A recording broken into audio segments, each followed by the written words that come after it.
The largest surface warship on Earth went back to sea. The Admiral Nakhimov, a nuclear battlecruiser the length of 2.5 football fields, slipped out of a shipyard it had sat in for 26 years, ran its trials in the White Sea, and anchored off Severomorsk, home of Russia's Northern Fleet. The shoreline filled to watch it come in under the largest flag ever flown on a Russian warship. After a $5 billion rebuild, it is the most heavily armed surface combatant afloat. 174 vertical launch cells, hypersonic Zircon missiles, and an air defense wall the size of 3 land-based missile battalions, all welded onto a single hull. On paper, it is the ship the United States Navy is not supposed to be able to answer. And the Navy's answer is not a bigger ship or a faster missile. It is a question, a colder one than anything in the Nakhimov's magazine, that the ship cannot answer no matter how many cells it carries. Before those 174 tubes mean a thing, a whole chain of conditions has to be true at the same instant. Take enough of them away, and the biggest gun afloat is firing into empty water. Nobody ever has to touch the hull. A warship's power is really 2 things: the missiles in its cells and the chain of conditions that all have to hold before a single one of them matters. Russia built the biggest magazine afloat.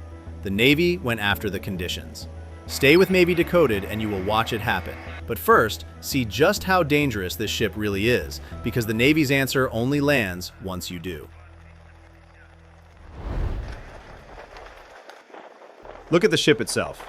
800 feet of steel, driven by 2 nuclear reactors, fast enough to run at 32 knots for as long as it likes and never touch a fuel pier.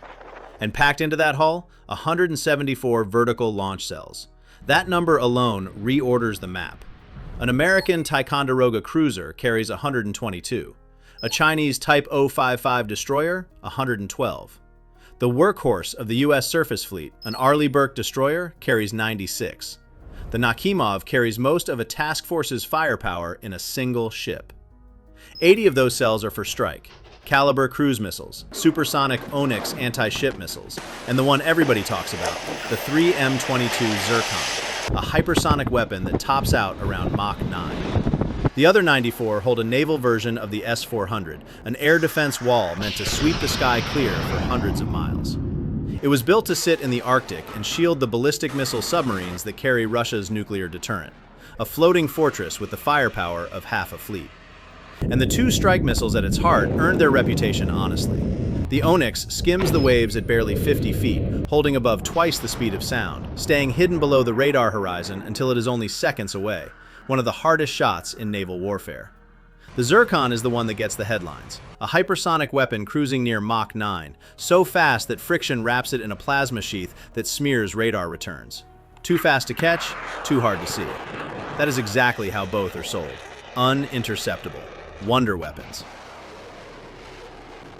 Except both have already run into the fine print over the skies of Ukraine.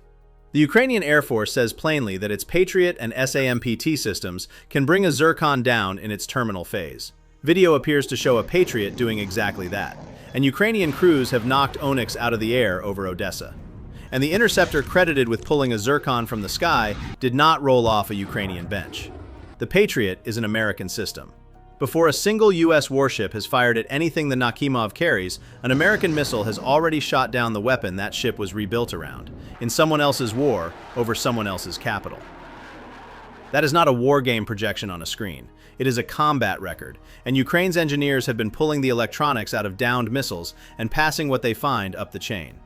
Every one of those intercepts is a data point the United States did not have to pay for in blood of its own, and none of it is being wasted. The lessons are already coming back out the other end as hardware. So the real question was never how big the Nakhimov's arsenal is. It is how many of its conditions can be pulled out from under it. Start with the first one, the one the ship cannot fix no matter how many missiles it carries. Start with a fact about the Nakhimov that the spec sheets bury. Its longest-ranged missiles are built to fly more than 600 miles. Its own radar cannot see a fraction of that far. That is not a flaw in the radar, and it is not a flaw unique to Russia. It is the curvature of the Earth, and it binds every warship afloat equally. A ship's mast can only see so far before the horizon drops the world away, and a low-flying target hides below that line. So a Zircon or a caliber aimed at something 600 miles out is being fired at a place the ship itself cannot see. The Nakhimov's fire control system is genuinely modern. That is not the issue. The issue is older than any computer. To shoot past the horizon, the ship has to be handed the target by something standing higher than its own mast.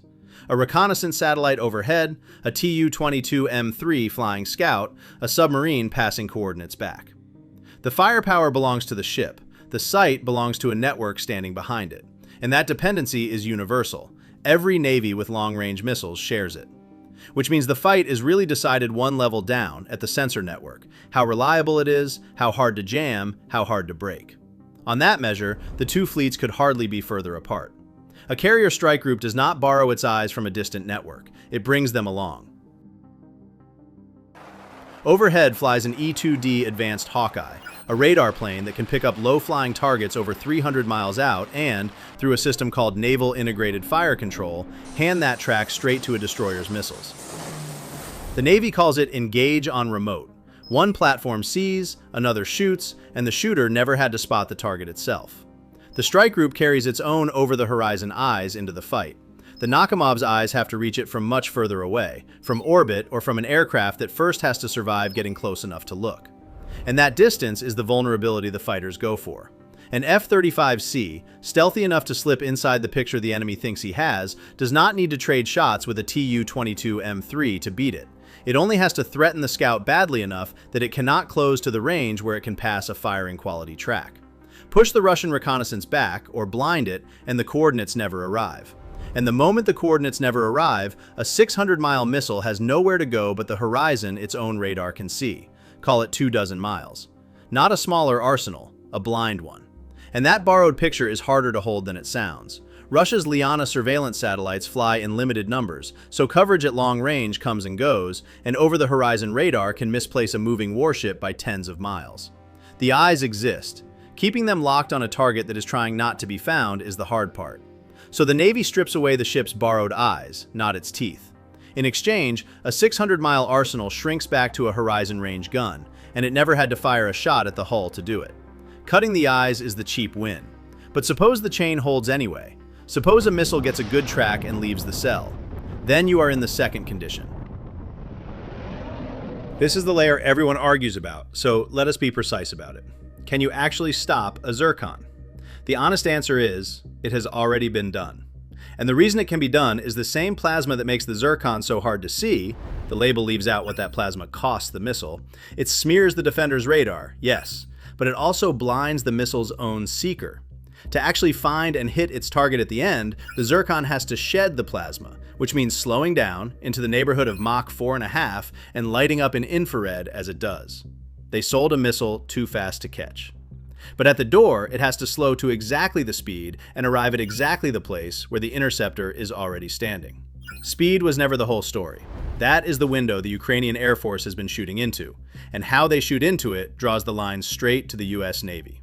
The interceptor doing the work over Kyiv is the Patriot, a land-based system firing from a fixed battery, catching the Zircon in the final seconds, close in, after it has bled off its speed and arrived nearly overhead.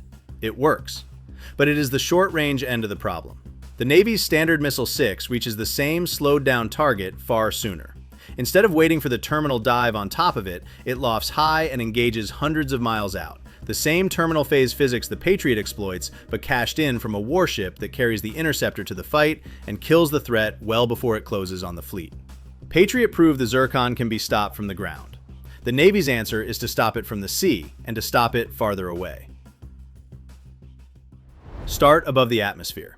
The Navy's problem with a plasma-wrapped missile is seeing it early enough. So the answer is to stop looking with radio and start looking with heat. A new satellite sensor, HBTSS, the fire control quality prototype from L3 Harris that passed its test in orbit, reads the enormous thermal signature a hypersonic weapon throws off from space and feeds it down to the ships. The cloak that hides the missile from radar is a furnace in the infrared. From orbit, a furnace is not hidden. It is a beacon. And that SM-6 is not a paper capability. American destroyers fired around 80 of them during the Red Sea fight against the Houthis, and the sea-based terminal defense they were part of has a clean record against the ballistic threats it engaged. The Navy is now upgrading the missile specifically for maneuvering hypersonic targets, and it tested the new fire control chain off Hawaii aboard the destroyer USS Pinckney. And for the threats too fast even for a terminal shot, there is a weapon being built to hit them earlier still: the Glide Phase Interceptor, a joint US-Japan program with Japan building the rocket motors. It is designed to destroy a hypersonic weapon up in the glide phase before it ever begins its dive, so the ship is never gambling on catching Mach 4 debris at the doorstep. Test rounds are due around 2029, with fielding in the middle of the next decade. None of this is a single silver bullet. It is a stack: space sensor, ship radar, terminal interceptor, glide phase interceptor, each covering the gap above the last. The Zircon's whole reputation was built where it is fastest. The defense lives entirely where it has to slow down. But both of these layers still assume the fight goes the way Moscow drew it up. The Nakhimov's deepest problem runs underneath all of that, past the firepower, past the air defense, down to something no shipyard can install. There is one condition nobody puts on a spec sheet, because you cannot buy it: combat experience. Every one of those 174 cells, the new digital combat system, the upgraded radar, the Naval S-400, the close-in guns, all of it was installed in the last few years, and none of it has ever fired a coordinated shot in anger. The crew of roughly 700 has never fought this ship in this configuration. And remember why the refit dragged on for so long? Integrating brand new missile systems onto a Soviet-era hull under sanctions that choked the supply of microchips is exactly what pushed the schedule out by years.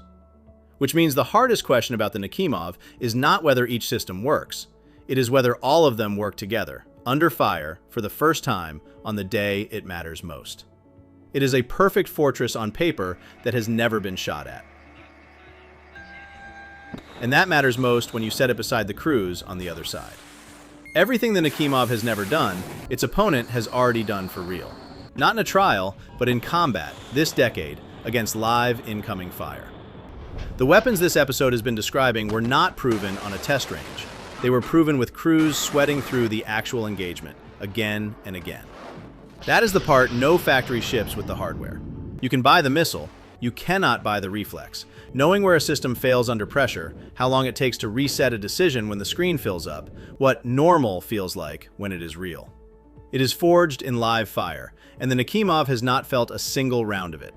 For as long as navies have gone to war, one contract has never bent. Steel can be bought, but the fight has to be learned.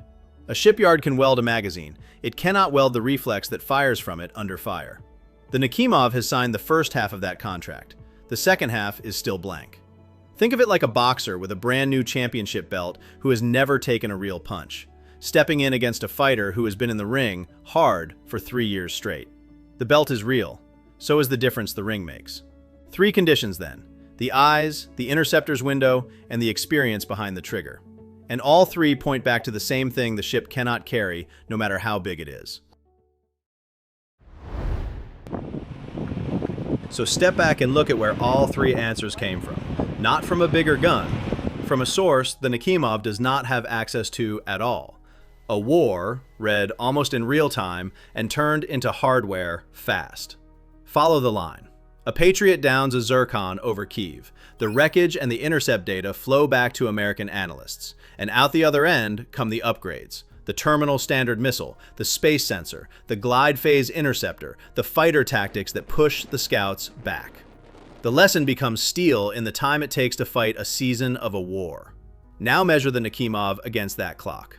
It sat in a shipyard for 26 years. Everything bolted onto it is an answer to the battlefield of a decade ago, frozen into steel. And steel, once it is welded, is hard to change. That is the real difference between the 2 fleets, and it has nothing to do with cell counts. One side's power was locked in the day the welding finished. The other side's power is still being written, every time there is fresh wreckage to read. And the fortress does not just freeze, it concentrates. Pour $5 billion and most of a task force's missiles into a single hull at the exact moment the rest of the world is spreading its firepower thin and learning fast, and you have not built strength. You have built one enormous thing that cannot adapt and cannot be replaced. Russia has no yard left that can build another ship this size. Lose an Arleigh Burke and you order another. Lose the Nakhimov and the loss is permanent. That is the illusion at the center of the whole story. Strip away the missile that could not be stopped and the ship too big to sink, and what is left underneath both is an older belief that a fortress, if you make it heavy enough, is safe. But a fortress, once it is welded, cannot learn. A network can. The ship is a finished noun. The fleet that keeps reading the war is a verb, still being conjugated. This is the whole idea behind Navy Decoded. Show you the fragile parts holding up the fearsome ones before anyone hands you the headline. Stay with us, and the next warship the internet swears is unbeatable, you will already know how to take it apart. Go back to Kola Bay, the biggest arsenal on the ocean, riding at anchor under the largest flag ever flown on a Russian warship. Everything about the image says invincible. Everything underneath it depends on conditions the ship does not control. Eyes it has to borrow, a missile that has to slow at the door, a crew that has never been shot at, and a design frozen the day the welding stopped. The sea is not won by the fleet with the most cells on one hull. It is won by the side that can take away the other's conditions while protecting its own. And that keeps reading the wreckage while the other side is still printing the brochure. That is the whole trade, and it is why the Navy is not planning to sink the Nakhimov. It does not have to. It only has to make sure that, one condition at a time, the biggest gun on the ocean never learns where to point. Which leaves a question worth sitting with. If naval power now belongs to whoever learns fastest, what happens to the side that spent $5 billion and 26 years building something that no longer can? 174 cells, one brand new fortress, 0 rounds fired in anger.